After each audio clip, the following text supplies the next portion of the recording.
এইবারে আপনাদের সামনে রাখবো সিউড়ির ঘটনা, যেখানে পঞ্চায়েত অফিসে বসে বিএলওর ফর্ম অর্থাৎ এনিউমারেশন ফর্ম ডিজিটাইজ করা হচ্ছিল বলে অভিযোগ সামনে এসেছে।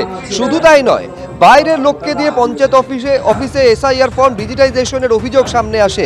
আর এই ঘটনা অভিযোগ সামনে আসার পর সিউড়ি 2 নম্বর ব্লকের 102 নম্বর বুথের বিএলও গৌরী মালের রিপোর্ট তলব করেছে কমিশন।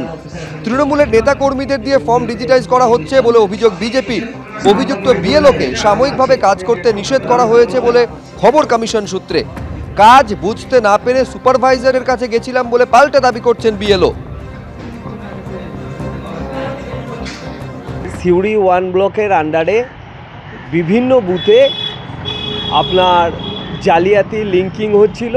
তো সেই লিঙ্কিংয়ের তিলপাড়া পঞ্চায়েতের 102 নম্বর বুথ জোকাচণ্ডীপুরে কালকে আমি নিজে হাতে আমার কর্মীদিকে নিয়ে হাতে নাতে ধরে আমরা গিয়ে দেখি ভেতরে সমস্ত পঞ্চায়েতের স্টাফরা তার আইডি ইউজ করে ওখানে লিঙ্কিংয়ের কাজ চলছে। সেখানে তৃণমূলের বিভিন্ন কর্মী রয়েছে, আমাদের বিএলও সুপারভাইজার, আমাদের পঞ্চায়েতের কর্মী, তারা ওই সব লিঙ্কিংয়ের কাজ করছিল, ফেক লিঙ্কিং। সেখানে গৌরীমাল চুপচাপ করে বসেছিল এবং ওনার স্বামী চুপচাপ বসেছিল।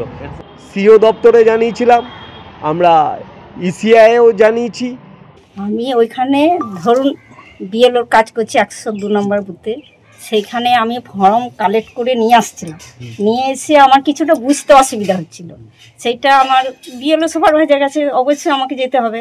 সেখানে আমি পঞ্চায়েতে গিয়ে সুপারভাইজার কাছে বুঝলাম, নিয়ে বুঝে আমি ফর্মগুলো কালেক্ট করছিলাম। আমি পিছন করে আমি ওইসব কিছু জানি না, কে কী বলেছে না বলেছে আমি ওইসব কিছু জানি না, কিচ্ছু জানি না। আমি কে কী করছে না করছে আমি নিজে বুঝতে পারছি না বলে আমি সুপারভাইজার কাছে না, আমাকে কোনো লেটার এসব কিছু দেয়নি। আমাকে বলেছে এখন কাজে যেতে হবে না। তাই কতদিন বলতে বলেছে আপনার ফর্মগুলো ঠিক করে গুছান, বিডিও সাহেব বলে ফর্মগুলো গুছান। ফর্মগুলো কালেক্ট হয়ে গেছে, এবার আমাকে সিরিয়াল মেলাচ্ছি। এটা মিথ্যা কথা, বিজেপি হলো সাজানো। আর ওই যে বিএলও সে হচ্ছে আইসিডিসি সেন্টারের কর্মী। এবারে অফিসে আমার মনে হয় জানা যে উনি সুপারভাইজারের কাছে কিছু বুঝতে এসেছিলেন, সেটাকে ওরা ভাইরাল করছে। সব জায়গায় বিজেপি করছে এরকম। কোথাও শ্বশুরকে বাবা বানিয়ে, কোথাও কাকাকে বাবা বানিয়ে এনুমারেশন ফর্ম ফিল আপ করা হচ্ছে বলে অভিযোগ সামনে এসেছে। এবারে নন্দীগ্রামে যে ঘটনা ঘটেছে, ভোটারের বিরুদ্ধে বিডিও অফিসে চলে গেলেন খোদ কাকা এবং তিনি গিয়ে দাবি করছেন যে আমি জুলফিকারের বাবা নই, এই বলে বিডিওর কাছে কাকা নালিশ জানিয়েছেন। ছোট থেকেই কাকার কাছে মানুষ, তাই কাকাকেই বাবা বলে জানতাম। ভোটার লিস্ট নিয়ে কারচুপি সামনে আসতে আজব দাবি করেছেন, সাফাই দিয়েছেন এই জুলফিকার। এই বয়সে তাহলে খেটে হতো, সে তাহলে গরিবপুর থেকে তার শ্বশুরবাড়ি থেকে 4-5 ছেলের বাবা হয়ে গেল, সেখানে করতে গিয়ে ধরা পড়ে গেল, সেখানে আমাকে না জানিয়ে। দেখুন, এতক্ষণ পর্যন্ত যে ছবিগুলো সামনে আসছিল, কোথাও শ্বশুরকে বাবা বানানো হচ্ছে, কোথাও কাকাকে বাবা বানানো হচ্ছে, এটা তো সবাই পরিচিত। এবার আপনাদের সামনে দেখাবো এক অপরিচিত মহিলাকে মা বানিয়ে এনুমারেশন ফর্ম ফিল আপ করা হচ্ছে বলে অভিযোগ সামনে এসেছে। এই ঘটনা ঘটেছে উত্তর 24 পরগনায়। বনগাঁ পুরসভার 22 নম্বর ওয়ার্ডে ফর্ম জমার অভিযোগ ভাই বোনের বিরুদ্ধে। জানতে পেরে মহকুমা শাসকের কাছে লিখিত অভিযোগ দায়ের করেছেন মহিলা। বনগাঁ পুরসভার গোপালগঞ্জের বাসিন্দা ভুলি বিশ্বাসের ছেলে মৃত। সেই ভুলি বিশ্বাসকে মা বানিয়ে এসআইআর ফর্ম জমার অভিযোগ দুজনের বিরুদ্ধে। এসআইআর ফর্ম জমা দেওয়ার অভিযোগ অনুপ বিশ্বাস এবং চম্পা বিশ্বাসের বিরুদ্ধে। ভুলবশত হয়েছে কিনা জানেন না, এমনটা দাবি করছেন অনুপ বিশ্বাসের মা উমা বিশ্বাস। আবার অনুপ দাবি করছেন যে সঠিক নথিপত্র দিয়েই এসআইআর ফর্ম পূরণ করে জমা দিয়েছেন তিনি।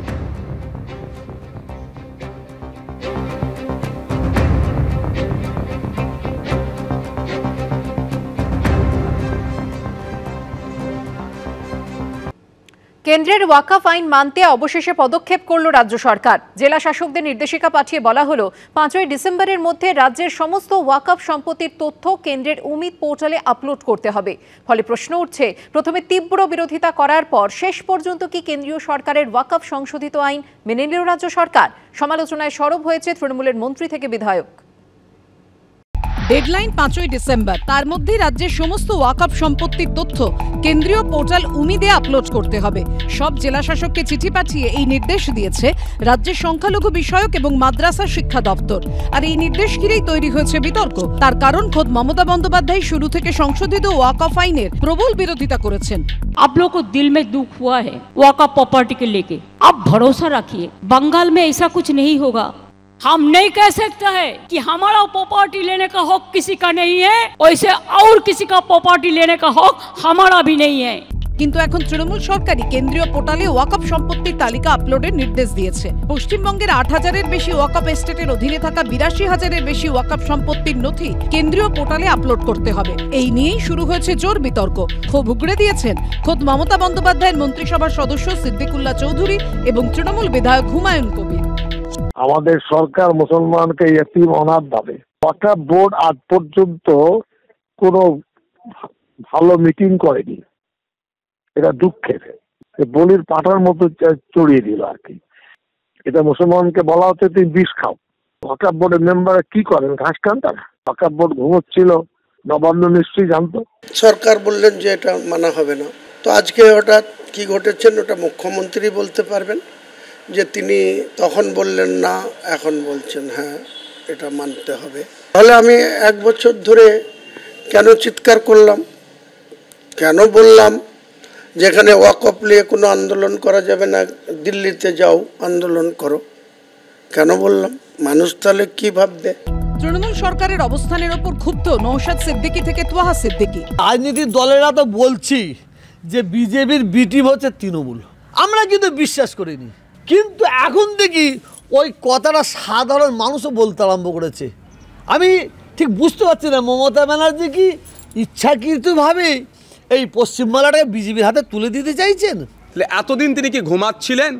এতদিন কেন তাহলে বলেননি? কেন্দ্রে বিজেপি সরকার সংখ্যালঘুদের ওয়াকফ সম্পত্তি কাড়ার অপচেষ্টা করছে, মমতা ব্যানার্জি স্যার কাড়ার সুবিধাটা করে দিচ্ছে।